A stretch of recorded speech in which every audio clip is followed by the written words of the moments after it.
Hey, welcome back. Today we're going to get into a higher proof. You hear me talk about the tickle and the warmth and all of that. I love the higher proofs. I'm going to put two moderately higher proofs against each other today. So let's get right to it.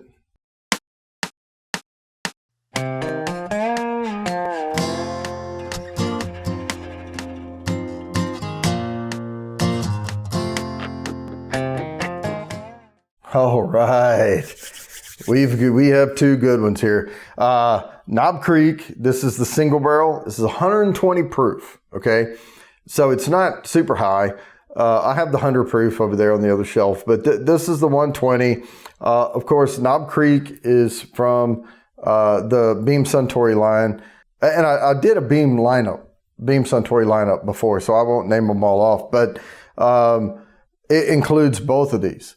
But the last time I did it, I did the 100 proof in that lineup, and I have the 120 here. This is one of my go-to bourbons if I'm out someplace and they have maybe a limited selection at the bar, but they have the knob 120, I'll get it. But again, I want to put it side by side without any other clouding of flavors against Booker's. I know this is a more complex bourbon. I already know that, but let's go ahead and pour these out. This is going to be a good cork pop. Yep. It was pretty tight. So I'm going to put it in the non-logoed glass because I tend to reserve this one for the ones I know are going to be my favorite. So, and I'm going to try not to cloud judgment here. But I have had these and I know I'm familiar with these. But is the price point worth it? That's what we're looking for here. Is it truly worth it to get the Booker's? Now, Booker's, I don't really give prices again because it varies geographically, but I can tell you it's significantly higher no matter where you are for the Booker's. But is it really worth that much more money for it?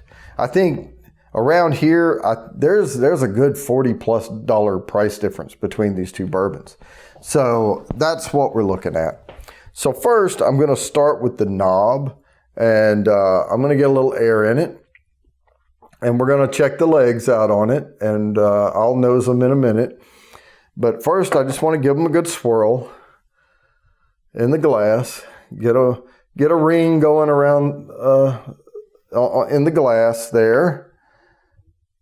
Tiny beads so far. Let's get a little more. But I am going to start on this side over here. So I got some decent legs going there. Let's look at this one.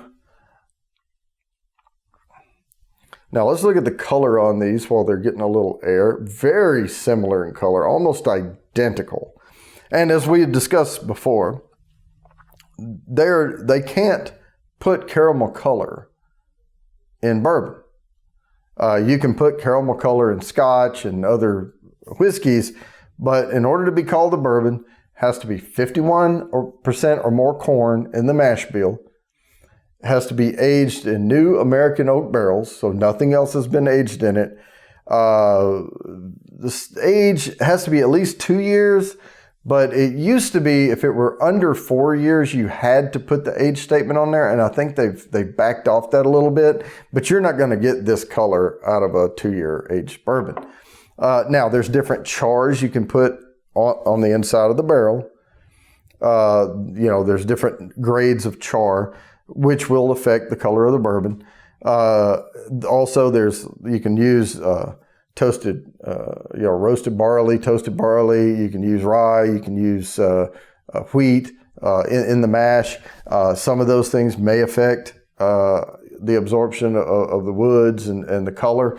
But what we know right now is the legs on this one are a little bit better. This isn't bad. This is pretty decent legs on the Knob Creek. We know that they're both Beam Suntory. We know that this is 120 proof, small batch. Here's an age statement, 9 years. Okay. The age statement on this one is 6 years, 4 months, 2 days. So this one has been aged longer. Much lower price point, but aged longer. The other thing we know is that this is a 124.7 proof, so 62.35%. This is going to be 60%, yeah, 120. At some point, it goes to 220 on the proof and then 100% alcohol. So but it's pretty much half and half, half percentage to proof. These are the things that we know. And I also know this is a rubber cork and this is a real cork, but I don't think that makes a difference whatsoever. But some people, purist. All right, on the nose, I'm getting the vanilla caramel, of course, some apple, some fruits in there. It's not bright like a young bourbon. There's some darker notes to it and some good woody notes. Now, let me nose this one. Okay, right off the bat, this is a softer nose. This one comes right on out and hits you, even though this is a lower proof than this. This is a lot softer on the nose, and some different aromatics going on there, but I can still pick up the vanilla, the caramel. But man, there's some darker stuff coming through with the Bookers. So even lower proof, more aging. So, all right, I'm going to go ahead and try the Knob Creek 120. Like I said, I've had it plenty of times, but we're going to give it a good, honest go right now.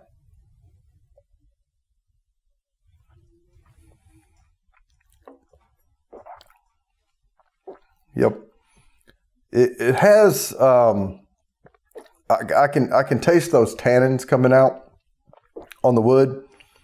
I don't like to give a lot of notes on that first sip, but it wasn't too hot. It was a couple little hot spots, but let me go ahead and do another one.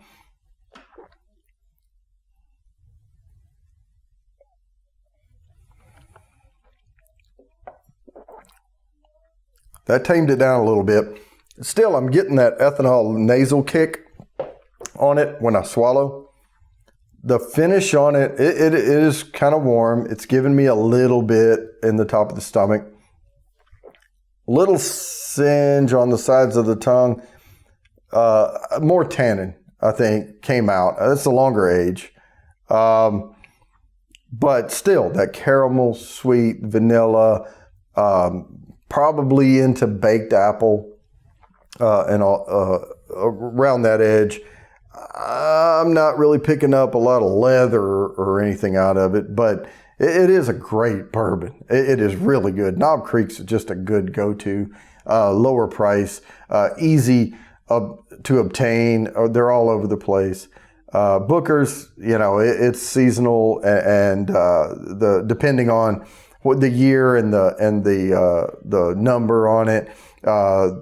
You can look it up online. They change, like this one's called the 2019-03 Country Ham. And it's one of my favorite Bookers that has come out. So let me give this one a taste.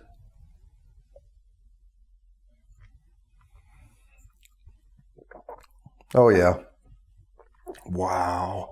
Like I said, this one drinks below its alcohol content. No singe, nothing, just creamy smooth, very soft, easy to drink. But, sometimes I'm in the mood for a more bite to a bourbon. Now, the flavors, much darker over here. We're getting into the baked apricots and things like that, molasses. I'm getting some of those tobacco notes out of there, those types of spices. Let me give her another one. Not a lot of tannin coming out, but the woody notes are there.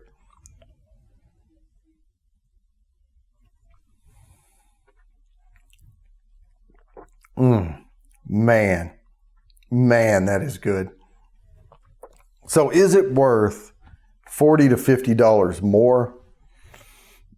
I think so. I mean, that's me. Discerning palate. I've had a lot of bourbon. I've tried tons of bourbon.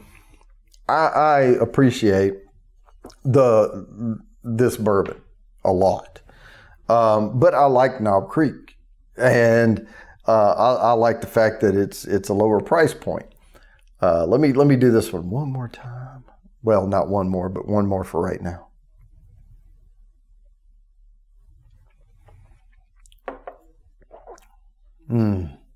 Man, this one's sweeter in a candy sort of way. This one's sweet in a baked, like peach cobbler sort of way. You know, they're just different. This is sweet like candy. This is sweet like a good molassesy brown sugar baked in with fruit kind of way. But they're both very, very good. But again, like I said, I appreciate this one. I appreciate it enough to spend the money on it, but I don't buy near as many Bookers as I do Knobs. I can afford to buy a lot more of these. So it is a great bourbon. But next to this one, of course, this one's going to have some more complexity to it and the right types of complexity.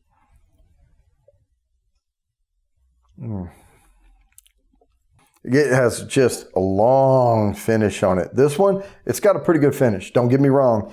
But if it was all about the finish, I would say, no, it's not worth the money. But it's more than just the finish. It's the entire experience with this bourbon over here. But I'm doing this for you, right? I have to keep going back and forth to make sure I'm giving you the most honest review I can.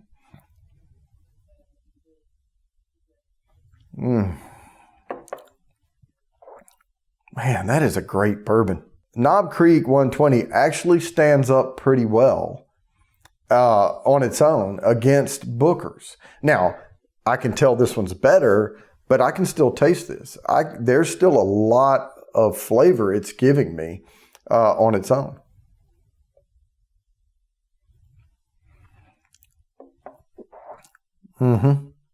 But a little bit of those bitters in there with those, like I said, it probably set in the barrel too long or whatever, but just right at it. But I'm going to hit this one more time and then I'm going to wrap this up.